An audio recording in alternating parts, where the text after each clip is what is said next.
Welcome to CCNA Lab 009 and InterVLAN Routing ROAS or Routing on a Stick Troubleshooting Part 2. So here's the topology and here's the task. So uh, we're going to find one misconfiguration per networking device. So may problema pa tayo sa PC1. So check natin. Uh, Desktop. Let's go ping 10 to PC2 30.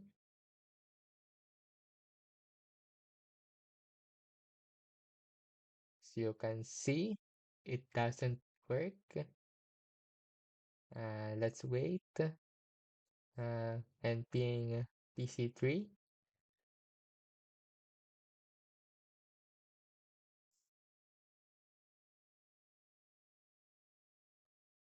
Ping 10.0.0.3.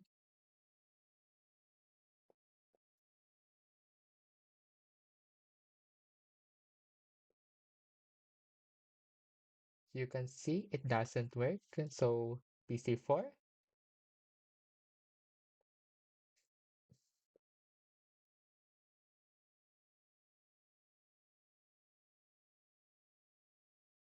Ping 10.0.0.131.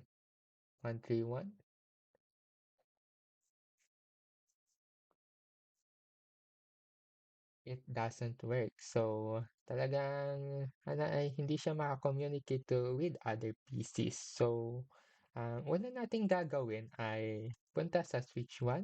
Tignan natin yung ah, mga VLAN. So, nakita na agad natin yung problema.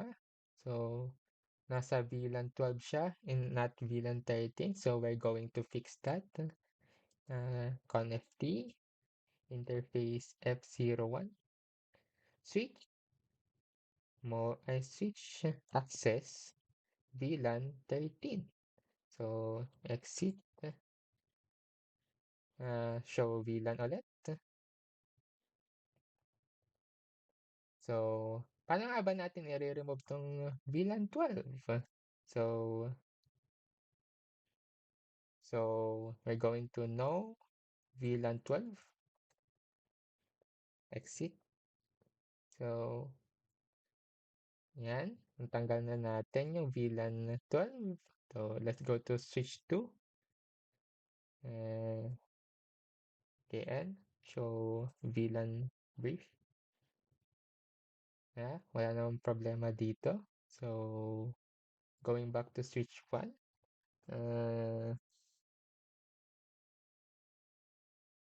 oh no, wait lang. How about dito? IP config. Okay naman siya. Okay yung IP at saka default gateway. Switch 2. IP config. Same lang. PC3. IP config. You can see. Okay naman. And lastly, PC4. IP config. Yan. Kasi, wala namang problema dito. So, susunod natin yung sa R1. Na-fix naman na natin yung isa. So, check natin to. Show IP interface brief. Yun, may nakita na naman akong bagong. So, ang nakalagay dito is yung 10.0.0.1, 11 pala, and not the 10.0.0.1. So, we're going to fix that. Connect the interface G0/0.13 IP add 10.0.0.1 255.255.255.128 exit. Ganon ulit. Yan. As you can see, na-fix na natin. How about yung trunk? Going back to switch 1. Show interface trunk. meron dito sa switch 1. How about switch 2? Show interface trunk.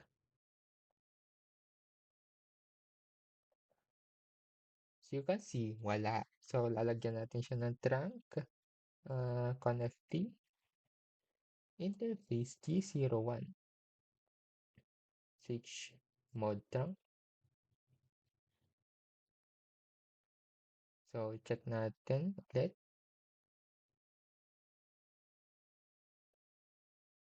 Yan, as you can see, meron na. So, try na natin ulit. I-ping ang mga PC.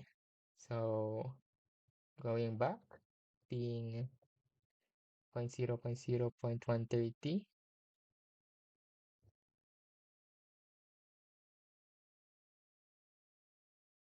So, you can see it works. Gaya ulit para consistent. So, how about PC3? Yeah, it works. And lastly, 10.0.0.131 for PC4.